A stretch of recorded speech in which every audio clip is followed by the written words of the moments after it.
রিজিক এমন কোনো বস্তু নয় যার পিছনে আপনি পাগলের মতো ছুটবেন, বরং এটি এমন একটি বিষয় যা আপনি আল্লাহ সুবহানাল্লাহ তাআলার আনুগত্যের মাধ্যমে নিজের দিকে টেনে আনবেন।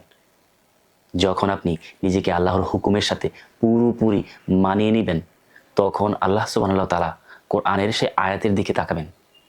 তাকওয়া কি? খুব সহজ কথায়, যা করার আদেশ দেওয়া হয়েছে তা পালন করা, আর যা নিষেধ করা হয়েছে তা থেকে বিরত থাকা হলো তাকওয়া। আল্লাহ রিজিককে এই তাকওয়ার সাথেই বেঁধে দিয়েছেন।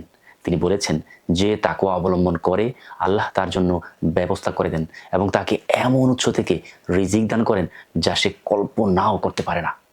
এই ব্যবস্থা কে করেন? এটা সরাসরি আল্লাহ তাআলার পক্ষ থেকে বান্দার কাছে আসে, বান্দার নিজের ক্ষমতা থেকে নয়।